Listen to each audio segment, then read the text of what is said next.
allegations? I know nothing is concrete there, but is there anything you can say in this situation? Yeah, I mean, I understand the question, obviously, but no, there's no further comment right now.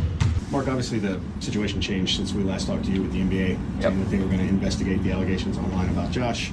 Does that change anything in terms of his status? Is he available to play? Will he play? Available to play, will play.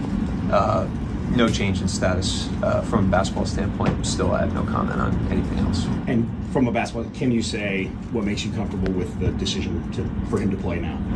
Just with the information that we have at this point, that's the decision that we've made. It's really not even a decision, to be honest with you. Mark, you anticipated affecting his availability moving forward as the NBA looks into it? I mean, it's obviously a league matter at this point, so it's going to be, the ball's in their court on that. How you doing? This is Nathaniel Swope from Swope Setting. Today I want to talk about Josh Giddey. Josh Giddey is under investigation for possibly dating or sleeping with an underage girl. At the time, the young lady posted on Facebook that she had slept with Josh Giddey, and during the time when she posted it, or she supposedly allegedly slept with the guy, she was a junior in high school. And there's been stories coming out that Josh Giddey had met her in a club, and she came in the club. She had a fake ID saying that she was over the age to get in the club, but instead she was underage. And like I said, a lot of people, do this. They use fake IDs. When I was a kid, we try to find people who make fake IDs to try to get in the club. There was a club for even it was a club for like teenagers. We had a club for teenagers in the in the west suburbs, and we would try to use fake IDs just to be like that we were over 16. And it's famous in some movies about guys using fake IDs. I can't think of the real famous movie, but where the guy thought he was from Hawaii or whatever. But a lot of people use fake IDs, and something that can get a lot of people in trouble, because even if you do mess with that person that's underage, you still can be in trouble, even though that club shouldn't have let that person in, which is unfortunate. I'm going to read you an article from ESPN about the police investigation. From ESPN, police investigating allegation against Thunder Josh Giddey. Police in Newport Beach, California are conducting an active investigation involving allegations that Oklahoma City Thunder guard Josh Giddey was involved in an improper relationship with an underage girl, according to a statement from Police Chief Joseph L. Cartwright released Wednesday. The allegations surfaced on social media last week. In a since-deleted post, an anonymous social media user said a girl who was seen with Giddey in videos and photographs was a high school junior at the time. The social media account has since been deactivated. The Newport Beach Police Department is aware of the information being circulated online involving an alleged relationship between professional basketball player Josh Giddey and a female minor. The statement read, in part, the Newport Beach Police Department is actively seeking additional information related to these allegations and pursuing all leads and evidence to obtain the facts of the case. The Newport Beach Police Department aims to ensure a fair and thorough investigation process while maintaining the privacy and dignity of everyone involved. At this time, NBPD detectives are still conducting an active investigation. An NBA spokesperson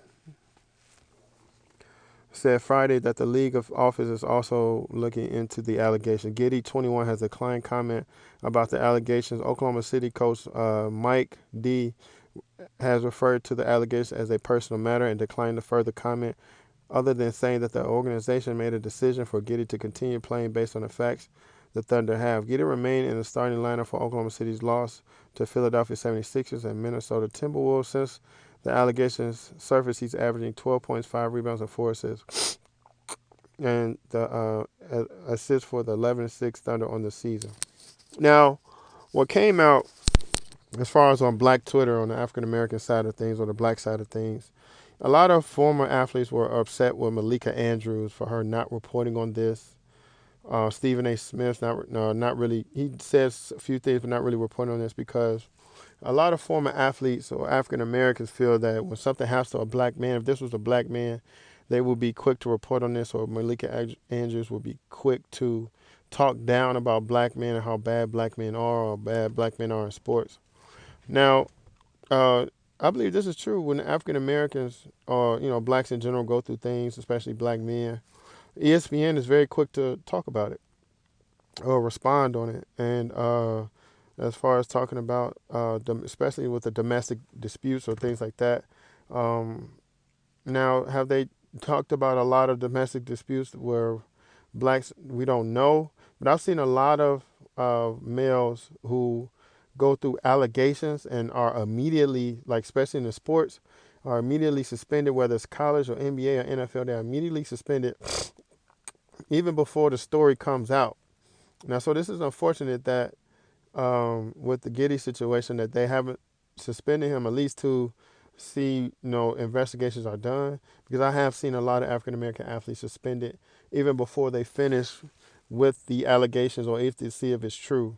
So like I said, ESPN isn't run by African Americans or run by black people, so we really can't control what they're going to report about and what they do.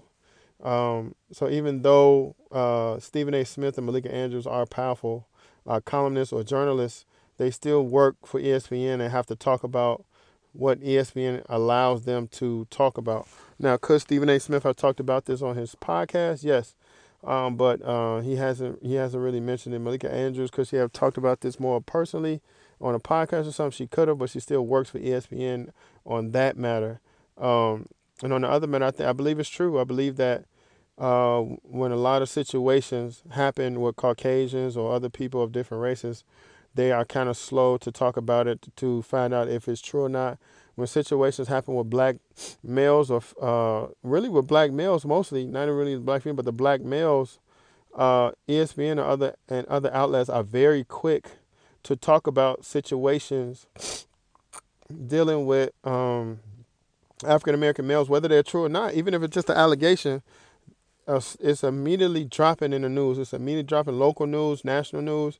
Heard a female said that this athlete did this, and it may not be true. The female could have been lying about it, but they're going to report it and they're going to talk about it. So it's really unfortunate. That's why, just like O'Shea Duke Jackson said, we got to have our own male media. We got to have our own black media so we can talk about these issues and talk about these things a lot of us are going through. Now, the situation with Giddey himself is very unfortunate.